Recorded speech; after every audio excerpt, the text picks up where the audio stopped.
Oke, jadi ini adalah kemungkinan apa yang akan terjadi untuk 3 chapter mendatang di Manhwa Magic Emperor. Oh ya, sampai dengan saat video ini tayang, RAW-nya hanya rilis sampai chapter 538.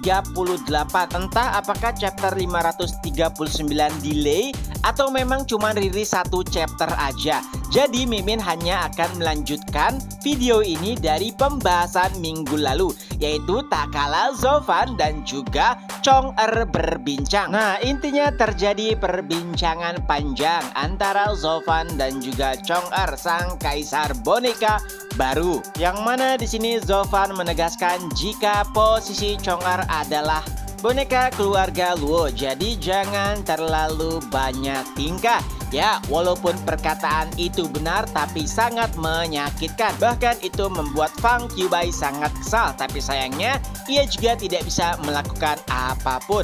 Chong-er sempat bertanya, apakah jika perintah mutiara tidak dilaksanakan maka semuanya tidak akan menjadi seperti ini? Nah, Zovan menjelaskan jika perintah mutiara sebenarnya hanyalah mainan kaisar belaka yang diturunkan dari kaisar-kaisar sebelumnya. Yang intinya itu hanya untuk membuat 7 keluarga lebih stabil.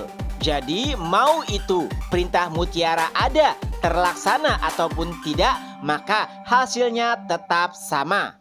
Di akhir pembicaraan, Chong-er pun meminta bantuan kepada Zovan. Itu terkait dengan gadis yang dicintainya, yaitu Nona Kui. Jadi Chong-er meminta bantuan kepada Zovan agar Nona Kui bisa menikahinya. Tentunya dengan senang hati Zovan akan membantunya. Tapi bagaimana responnya itu terserah pada Nona Kui sendiri. Ia tidak ingin ikut campur lebih dalam. Dan Chong-er pun setuju. Lalu Zovan kembali berkata, jangan berani-beraninya kau menjual namaku untuk bisa mendapatkan gadis itu. Dan Chong-er pun setuju juga, dan ia juga menjelaskan bahwa saat pertukaran pasukan Taubatisan dengan Quan Rong menawarinya sebidang tanah subur sebagai barter atas Taubatisan dan juga pasukannya. Tentunya Chong-er langsung setuju dan rencananya tanah tersebut akan diberikan kepada Pavilion Qianlong jika Nona Kui bersedia menikahinya. Mendengar hal tersebut, Zovan pun berkata, kau bijak seperti ayahmu. Jadi biarkan aku membantumu untuk mengurus beberapa hal. Jadi tenang saja. Tentunya itu membuat Chong-er senang karena menurutnya lebih baik kehilangan tanah daripada kehilangan gadis yang ia cintai. Nah, sebelum berpamitan, Zovan bertanya untuk terakhir kalinya. Gendut, jujurlah padaku, apakah kau memiliki niatan untuk menyerangku? Dan ia pun menjawab, tidak, bagaimana bisa aku memiliki keberanian untuk menyerangmu? Dan di dalam hatinya ia sempat berkata, memang Chong-er memiliki niatan untuk menyerang Zovan, tapi ia tidak memiliki keberanian. Setelah perbincangan, Zovan pun meninggalkan istana kekaisaran. Lalu tiba-tiba Yongning memanggilnya. Zovan, tunggu. Ya, mau tidak mau Zovan harus menemuinya. Tapi anehnya Yongning langsung berterima kasih kepada Zovan. Itu adalah sesuatu yang tak terduga. Zovan berkata, kenapa kau berterima kasih padaku? Padahal akulah yang menghancurkan keluarga Yuan, menggagalkan setiap rencana kaisar, dan bisa dipastikan keluarga Yuan akan mulai mengalami penderitaan, tidak seperti sebelumnya. Tapi Yongning tetap berterima kasih karena ia tahu apa yang dilakukan oleh ayahnya salah. Daripada membiarkan warga Tianyu tersiksa, lebih baik klan Yuan yang menerima akibatnya. Tapi bukan itu maksud sebenarnya dari Yongning menemui Zovan. Ia meminta satu bantuan kepadanya, yaitu untuk bisa melihat saudara pertamanya, yaitu putra mahkota untuk terakhir kali. Memang Chong-er mengumumkan bahwa pangeran pertama mati saat berkhianat dan berkoalisi dengan Quan Rong. Tapi sebenarnya pangeran pertama masih ditahan ataupun di penjara. Jadi ia ingin melihatnya untuk yang terakhir kali. Sayangnya Zovan awalnya menolak karena itu bukan urusannya lagi. Apalagi Zovan juga telah berjanji tidak akan mencampuri urusan kekaisaran kecuali Chong-er melewati batas. Tapi Yongning memaksa. Ia bahkan berkata jika Zovan bukanlah orang yang baik, jadi tidak masalah apabila mengingkari 1-2 janji.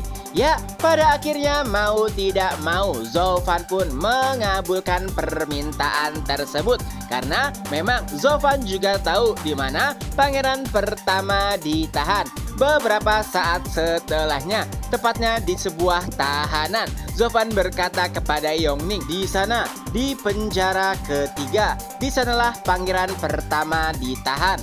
Tapi anehnya, tak kalah melihat kondisi saudaranya, Yongning hanya bisa terdiam. Dan beberapa saat setelahnya terdengar suara teriakan, "Yang mulia kaisar tiba!" Mendengar hal tersebut, Yongning sedikit panik. Lalu ia meminta Zovan untuk pergi. Tapi Zovan menolak karena menurutnya ini juga merupakan waktu yang pas. Ia ingin tahu apa yang akan dikatakan dan dilakukan oleh Chong-er. Jika saja ia berpikiran picik, maka Zovan bisa langsung mengetahuinya. Menggunakan bantuan matanya, Zovan pun tiba-tiba menghilang. Ya, itu adalah ilusi yang diciptakan oleh mata kehampaan surgawi. Dan pada akhirnya sosok Chong-er pun diperlihatkan. Ia pun menghampiri pangeran pertama lalu berkata, "Saudara, sudah lama bukan aku terlalu sibuk untuk mengurusi beberapa hal. Jadi bagaimana kondisimu?" Melihat Chong-er yang mengenakan pakaian kaisar tentu saja membuat pangeran pertama kesal karena seharusnya ialah yang mengenakan pakaian tersebut. Lalu pangeran pertama juga mengejek Chong-er karena walaupun ia menjabat sebagai kaisar, ia hanyalah boneka saja. Dan Chong-er pun menanggapinya dengan santai karena memang ia sadar bahwa ia telah dikalahkan dan Zovanlah pemenang sejati. Tapi ia tidak terlalu mempermasalahkan hal tersebut karena semuanya telah diramalkan. Oh ya, pangeran pertama juga menyinggung ramalan terakhir yang disampaikan oleh imam besar, yang artinya kurang lebih Zovan atau naga iblis hitam akan menghancurkan Tianyu. Tapi ternyata Chong-er memiliki penafsiran yang berbeda. Ayahnya sang kaisar memang bisa menafsirkan baris pertama, tapi baris kedua penafsiran Chong-er sangatlah berbeda dengan penafsiran dari kaisar yang menyatakan jika keluarga Luo akan menghancurkan Tianyu. Lebih tepatnya menurut penafsiran dari Chong-er bahwa ramalan tersebut menjelaskan jika klan Luo akan menjadi yang tertinggi di Tianyu dan itu menggantikan klan Yuan. Tentu saja itu adalah penjelasan yang membuat pangeran sangat-sangat terkejut. Nah, alasan itu jugalah yang membuat Chong-er tidak ingin melawan atau berhadapan dengan keluarga Luo karena ia takut karma buruk menghampirinya. Tapi dari sudut pandang pangeran, itu hanyalah omong kosong dan kau bahkan hanyalah seorang kaisar boneka. Walau begitu, Chong-er tetap tenang. Ia berkata, "Apakah kau lupa pesan terakhir dari ayah? Kau harus memegang apapun itu untuk bertahan hidup. Dan bahkan kau sendiri tidak sanggup atau tidak bisa untuk menjadi kaisar boneka. kata-kata yang sangat menusuk itu membuat pangeran lebih marah lagi. Ia memaki-maki Chong-er, tapi ternyata itu hanya umpatan kosong yang sama sekali tidak mempengaruhi Chong-er. Dan setelahnya Chong-er pun meminta pelayan untuk membawakan obat. Itu adalah sebuah racun, sama seperti apa yang dilakukan oleh pangeran pertama kepada kaisar, yaitu meracuninya. Chong-er juga ingin pangeran pertama mati karena racun. Putra mahkota ingin memberontak, tapi itu sia-sia. Dengan tubuh penuh luka dan energinya yang telah disegel, ia tidak bisa melakukan banyak hal. Hingga pada akhirnya obat tersebut pun berhasil dimasukkan ke dalam mulut pangeran. Tapi sebelum kematiannya, pangeran berkata, "Jangan berpikir jika kau telah menang, karena masih ada yang menginginkan kursimu." Mendengar hal tersebut, Chong-er berkata, "Apakah itu saudara kedua? Tenang saja, ia akan segera menyusulmu." Dan pangeran berkata, "Itu jika kau bisa menemukannya." Kata-kata tersebut tentu saja membuat Chong-er terkejut. Apa? Bukankah ayah telah menahannya sejak pemberontakannya? Tapi ternyata putra mahkota telah mempersiapkan beberapa hal sebagai sebuah jaminan.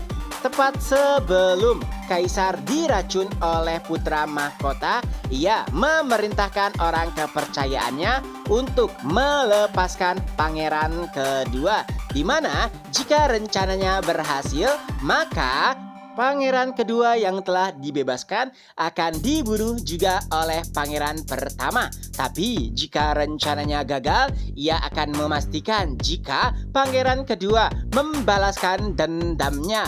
Mendengar hal tersebut membuat Chong-er marah, karena ia tidak menyangka jika putra mahkota akan melakukan hal keji tersebut. Tapi sebelum kematiannya, putra mahkota berkata, "Ya, seperti apa yang ayah ajarkan juga.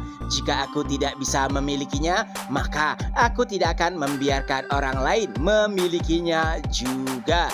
Di sisi lain, sebenarnya Yongning ingin berlari dan menyelamatkan saudaranya, tapi Zhao Fan menahannya.